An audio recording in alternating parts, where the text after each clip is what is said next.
In this video, I'm going to show you how to play a free game that I designed called Gridhack. In Gridhack, you play the role as a hacker, and your job is to invade a machine, build out your little hacking network within the machine, and copy and steal the data that's on the machine. Now, you're playing against a counter-hack AI program, and this counter-hack AI program, through prescribed steps, will introduce firewalls into the grid. It will try and freeze or corrupt different parts of the grid. And ultimately, your job is to race and copy and steal the data that you need on this grid before the counter-hack AI program can put up enough defenses and shut down the grid entirely. Now, the important thing for you to know at this point is that Gridhack is free and you can get it right now. There's a link below that goes to my newsletter. And if you're somebody who likes to play games with paper and dice, then that newsletter is going to be for you. I'll show you what I sent out in December up on the screen here. Basically, it's a fun way. Every month I'll send out some fun stuff. We got a picture on the top here. Good guessing game. If you watch some of my previous videos, you may know where this is from. It's got some hints there for the guessing game. Down below is some news that I have for things I've done or things I've written. I'm always going to be including a free game. This month in December, I introduced a game called, I didn't introduce it, but I shared a game called Vault, a solitaire dice game. This is a fun little dice game that I played back in 2021, but I wanted to share it out in this month's newsletter because the designer ran a Kickstarter back in September to get some improved art and graphic design. And there are some fun ideas that the designer's been sharing out about the future of that game. And now's a good time to check it out if you're interested in dice and number games. I recommend Vault, a solitaire dice game. And then down below that, I have just a game corner where I just kind of discuss whatever's happening in games and whatever has found my interest. And this month it's been Baldur's Gate 3, and I've been taking audio notes, and so I shared those in this newsletter. So if those are things that you are interested, or if you want Gridhack, this free game, sign up for the newsletter. It'll be sent right to you, and you can check it out and start playing. But now you know how to get Gridhack. Let's dive in how to play Gridhack. All right, so first of all, I want to talk about what you actually need for Gridhack. You will need to download the rules, which again are free, and you'll need 2 6-sided dice, a 10-sided die, and an 8-sided die. So this is the cover, and we're just going to move on to the next page where the rules are actually explained. Basically, like I said, the goal of the game is that you are a hacker and your job is to steal data. Data is represented by this symbol. Now, you steal data in Gridhack by basically creating a network in this grid, hacking it, and then expanding your network to the point where you can reach the different data points around the grid and copy those. And then if you copy a certain amount during the game, you win. The section at the bottom of the first page of the rules here just explains basically what the network and what the grid is. I'm not going to go into that in this because you can read that on your own, and it's going to kind of be illustrated during gameplay. However, the game works in turns. The first thing that happens is you will take your turn, and then the counter-hack program will take its turn, and it'll go back and forth until either you win the game or you lose the game.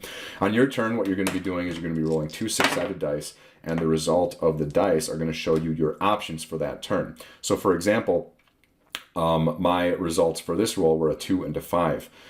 So you look on this your turn area of the rules. If you get a 1, 2, or 3, you can add 2 more squares to your network. So you kind of expand your network, and that allows you to expand your options within the grid. If you get a 4, you can place a copy bug. This will immediately copy any data that is adjacent to it. And in this game, adjacent means to the left, right, top, or bottom. It does not mean diagonal.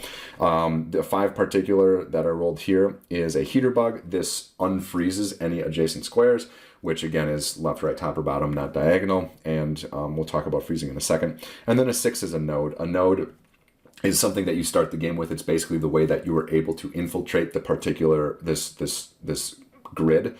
And you need a node, and if your node ever gets frozen or corrupted, you lose the game. So being able to roll a 6 is really, really helpful because it creates redundancy to your program, but it also adds links as well. So if you ever lose your initial node that you start the game with, you can immediately you don't lose the game, you get to another one. There's a few other options here as well. I'm going to move the paper just a little bit. Because you're rolling dice, if you roll doubles, there's kind of a benefit. You have a choice. You can either take both resulting actions. So if I rolled 2 5s, I could place 2 heater bugs onto my network. And so you get to do a little bit more, or you can take an action of your choice, which is really, really helpful because if I don't want a heater bug and I need a node or I need a copy bug and I roll doubles, I can just use it. Now, the last thing that you can do is you do have a choice. So let's say I rolled a 3 and a 5 and I don't want a heater bug and I don't want a link. What I want is a copy bug. I can choose to just put down a copy bug, ignore these dice results, but the result of that choice means that the counter hack program is going to advance 2 steps during its next turn. So there is a consequence to making that free choice. Then on the counter hack's turn, basically what it does is it follows a program. I'm going to show you what the program looks like here. This is what a counter hack program looks like. It's going to have a step per turn, and each step's going to have a symbol or a description. Those symbols are described here in the rules. A 0 is, or an O, I guess, is freeze. It creates a frozen square on the grid. Frozen squares are offline, meaning you cannot access that square of your network. And you can unfreeze it using a heater bug. An X is a corrupted square. A corrupted square essentially removes that square from the game, so nothing can fix it. It's just gone. It can also freeze columns. There can be weight, or it can create a firewall. A firewall is used in advanced grids that are out right now. Basically, a firewall disallows you to cross it. It's like a barrier that you cannot cross and you have to go around. So those can be challenging to deal with as well. And it kind of further explains the rules down below here. The most important thing to know is winning and losing. You can win the game by copying the data that's requested. So on each board it tells you how much requested data there is. This one in particular wants you to get copy 6 points of data. And if you can do that, you win. You lose if you no longer have a node that allows you to connect to your network, or if, for example, this board, if there's 5 tally marks that get into this game. So I'm going to kind of explain the rest of the rules as we go, but this is a good place to start. The very first thing you do when you start a game of Gridhack is you have to first begin linking squares to your network. Okay, so what we're going to do is we're going to create a node. I had created one and then used a bad eraser right here on the square, so I'm going to just go ahead and create one right here to avoid confusion. So there's our node, and before we even start the game, we get to link 2 squares to our network, and we're going to do that just by drawing a little circle into the right here and down here. Now, sometimes you want to plan out what you think you're going to be able to do during the game. I'm just going to go down here because there's 1, 2, 3, 4, 5, 6. If I focus in this area here, there's 6 data points that I can copy, and maybe that I will be able to get those 6. You could also focus on these or something like that. So anyways, now we start the game. It's my turn. I'm going to roll 2 dice, and I got a 5 and a 6. A 5 refers to a heater bug, and a 6 refers to a node. 6 is very, very good. It helps create redundancy, so I'm going to create a node here. Well, actually, let me think about here. Let's see. Yeah, I'm going to create a node here because that's in my network, and then I get to add 2 more linked squares. So I'm going to go 1, 2, and that allows me to already be ready for another to copy if I roll a 4 on my next turn. So that's my turn. We're going to go to the counter hack program. The counter hack program automatically goes to this first one here, and just to keep track of this, I like to make a little mark or something showing that, okay, we've been to this square here.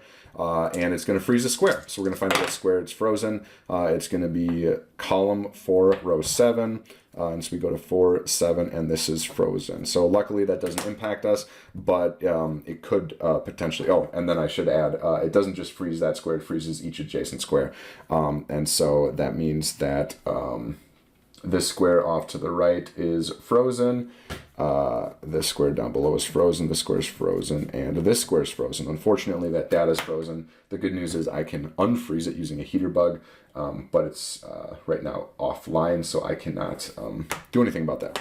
Now we're back to my turn. I'll roll 2 dice. My results were a 1 and a 3, which are links. So I'm not going to worry too much about that frozen. What I'm going to do is just continue linking more squares to my network, and that gives me more access to more copy data that I can copy. Go back to the grid's turn. It's going to now corrupt a square in the grid. We'll find out which one. It is column 2, row 3. So column 2, row 3. And that is real close to us, but we are still safe from that. So I put my little mark there, and we're on to our third turn. So our third turn, we are going to roll. I got a 5 and a 4. Excellent. So we have a heater bug or a copy bug. This is very helpful for us. What I think I'm going to do is I'm going to use the copy bug here. So I'm going to place a copy bug right here. And what that does is it copies this data here. So we've gotten this data copied, so we can cross off one right here. Now you can kind of mark that however you want. I just kind of like draw a little circle there showing that, okay, we've gotten that one. So we are one step closer to winning, which is excellent, but is back to the counter hack program. We're going to make the X. It's going to corrupt another square. And it is column 9, row 5. Excellent. Does not bother us at the moment. Back to our turn. We got a 5 and a 3, so we do have that heater bug. We also have a link option, and I think I am gonna I'm gonna use the heater bug because I can get a link later. But this heater bug will. One moment, I'm gonna grab a better eraser. I think this one's better. We'll find out. This heater bug is going to unfreeze any adjacent squares, which are those two. So the good news is that this data is now unfrozen. The bad news is we have to link to another square to be able to access it. But we're back onto our counter hack program. It's got one more. It's going to be column 6, row 6. We are, and this is another corrupted data. We are getting lucky with those, which is great. So now it's our turn. And we get a 2 and a 1. So we're going to be linking some data or linking some more squares to our network. I'm going to go here so we can access this copy bug and then just continue pushing up towards this one over here. And now we are into a tough, the tough part of the counter hack program. It's going to freeze a whole column. So we'll take our 10-sided die and roll it, and it's a 2. So the whole second column is frozen, and that includes this copy bug right here. I'll just put a small f right here. And this, oh, it can't freeze because it's next to the heater bug, which is nice. So that heater bug's good. It'll freeze this and this. So we will have to deal with that. And it did also impact our path to this data point here.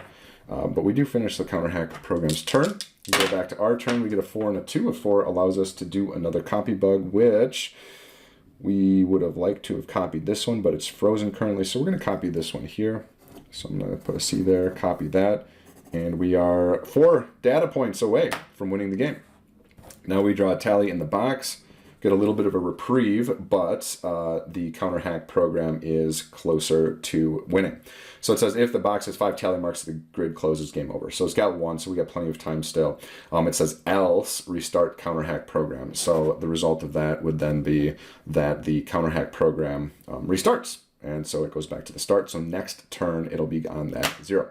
So it's our turn again. Roll the 2 dice. We got a 5 and a 6. 5 is a node and or 5 is a heater bug. 6 is a node. We do need a heater bug up here, but we really need it. We could probably do it right here. We also need one here. And a node would also be helpful, but we're kind of locked out right now to some of the data that we need here and here. So I'm going to use a heater bug right here. And that's going to unfreeze this square and most importantly, this data square here. All right, it also protects this data square here because squares adjacent to heater bugs cannot be frozen. Going back to the start of the counter hack program, it is going to freeze another square and it'll freeze column 2, number 1, which is already frozen. So we're in good shape there. And I just marked that that's done that step another time. So I'll go to my turn. Ooh, doubles, 2 5s. All right, so what we can do is we can either place 2 heater bugs, which is possibly useful, or we can do one of our choice. We're going to do, that's tough.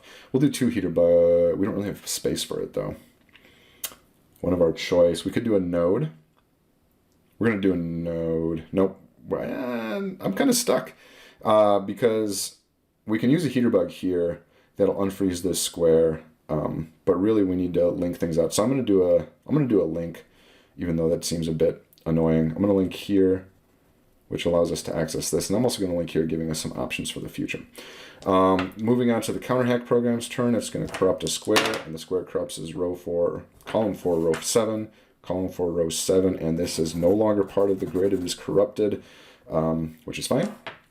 Moving back to our turn, we got a 4 and a 3. A 4 is copy bug. Excellent. We are copying this data right here, and we are halfway done with what we need to do. Moving back to the counter hack program, it is 2 and a 2. It's another, ooh, yikes. Another corrupted square, and our access to this is fraught at the moment. So we're going to see what's going to happen there. Another 4 and a 5. We do need a heater bug, and we're going to place it right here, which unfreezes this square here. So now we have access to this data point, and at some point I'm going to have to start expanding this way as well. Counterhack program is going to go column 6, row 8, which is all the way at the bottom here, and that is another one. So next turn, another corrupted square. Next turn we have our column that is going to freeze, and that's going to probably be challenging for us. So we got to keep that in mind. We got a 5 and a 3. A 5 is a heater bug, a 3 is a link. We're going to link some more squares to our network. There's one that gets us access to this copy bug, and we're going to start moving this way here. So we're going to link a second one here. But now we go to our Counterhack program's frozen column. And the result is column 2. We lucked out again. Holy cow, because column 2 was already frozen. We've got a heater bug protecting this square. These two squares are no longer part of the network. This square is frozen. This square becomes, oh, it can't, sorry. There's a heater bug down below. So this square cannot be frozen, cannot be frozen, cannot be frozen, and is already frozen. So we got lucky. Moving on to our turn, we get a 4 and a 6. That 4 is what we're going to use. It is going to copy this data here, and we are 2 away from winning. Moving on to the tally mark for our Counterhack program, and it'll be our turn again. A 4 and a 1. Well, we don't have anything to copy, so we're going to link more squares to our network. We're going to 1, 2, and we are in excellent shape. Moving on to the Counterhack program, it's back to the top. It is going to freeze column 6, row 1. That's an X. I need to freeze that. And it is the 3rd time through. So back to our turn. We got a 5 and a 4. We're going to use the 4. Let me get those up for the camera to copy this data here. We are 1 away from winning. Excellent. Back to the Counterhack program. It is 5 and a 1. So column 5. I'm sorry, that's a 7. Column 5. Ooh. Row 7 already frozen. Perfect. Our turn. Doubles. Doubles are great, and we're going to use doubles to link 2 more squares to our network. We'll give ourselves a little flexibility around there. Back to the Counterhack, it is going to, and actually, now that I'm looking at this, this needs to be corrupted because we were on that step last turn. So we're going to go to this one here. It is column 8, row 3, corrupted. And we could win this turn if we get a 4. And in fact, we will win this turn because we got a 4, but I could also just choose that, you know, I'm going to use these 2 dice, advance 2 steps here, but it won't matter because we are going to create a copy bug and we win the game. Excellent. 15 minutes, less than 15-minute game, fun little puzzle game. Now, as we finish out this game, that's how you play. If you have questions, please leave them in the comments below. But I want to point out 2 things. Number 1, I would, with every single game I make, I would very much say this game is not perfect. And there are things that I'm going to be improving, hopefully next year on this game.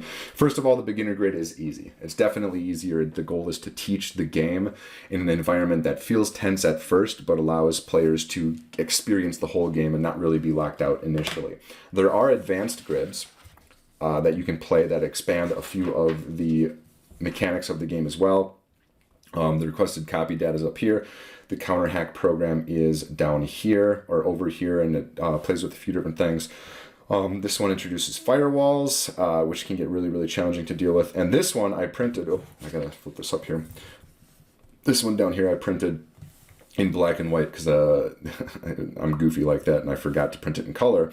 But there's 4 different quadrants of colors, and it's going to show you which quadrant it's going to target when it does the Counterhack program. So there's a few other, these are more challenging, but the mechanics are also a little bit more challenging.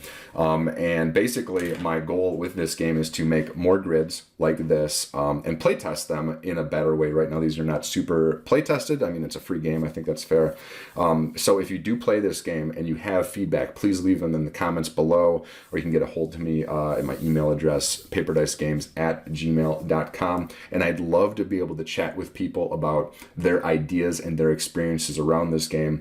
I will certainly be doing play tests internally within the coming months because I'm excited about picking this design back up. I released it a little bit ago and I want to improve it, but really any feedback is helpful, whether it's positive or critical of the game. So definitely let me know what your thoughts are. I have some ideas already of how to improve the game, but I really want to get some player feedback. So that's everything for the game. I really appreciate if you're still watching, sticking around in the video. I have one more thing to say, so stick around for that. But thanks for watching, and hopefully you can enjoy Gridhack.